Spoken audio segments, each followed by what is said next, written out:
I assure you we're open.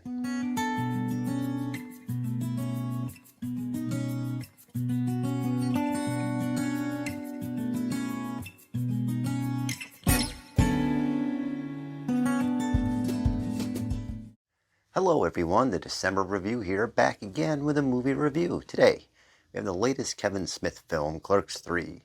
Spoilers are ahead, let's check it out. If you can believe it, it's been 16 years since we last hung out with our quick stop friends with Clerks 2, and it's been 28 years since it all started with the classic Clerks, released way back in 1994. And we are back with the third entry in the long-standing series that put its filmmaker on the map, with its witty dialogue, gross-out jokes, and overall liability of its characters. In this latest and most likely final Clerks adventure, Dante and Randall are back and owners of the Quick Stop. Not much has changed for the pair.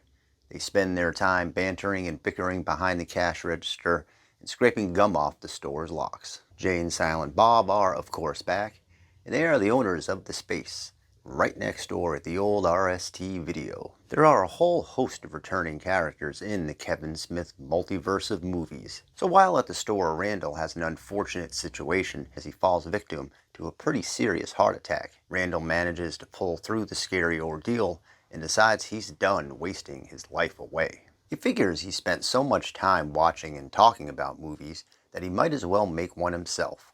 He writes a script and lists everyone he knows, including Dante, who becomes executive producer. It's really easy to see where the inspiration was pulled from for Clerks 3. Kevin Smith has always been transparent with his characters and his own personal experiences with recent health issues, and they're here on the screen. The result is a rather introspective and serious film. Things get so serious that I dare even call this a comedy. Yes, there are some pretty funny and well-written moments, but the overall theme is much more about pontificating your place in life and looking back at the road traveled than arguing about the Death Star plans. We saw shades of this direction in the 2019 Jay and Silent Bob reboot, and while that film layered a bit of self-analyzing and compassion during its journey, Clerks 3 stares directly into its own mirror, reflecting back 3 decades of mortality. And that's not to say that Kevin's penchant for Clerks humor isn't included.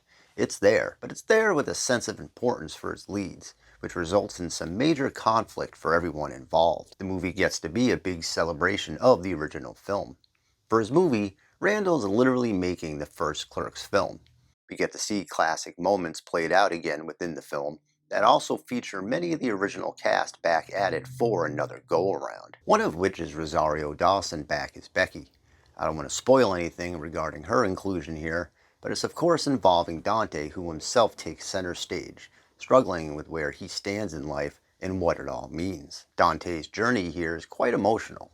As content as he is continuing to keep the Quick Stop going, his drive and purpose has been muted, unable to find a way to forge ahead under heartbreaking circumstances. Jay and Silent Bob are back doing their usual things. There's some pretty funny callbacks and a great scene where Jay isn't comfortable dancing in front of the camera while the movie crew is around. Brian O'Halloran and Jeff Anderson showcase some of their best work within this View Askew-verse.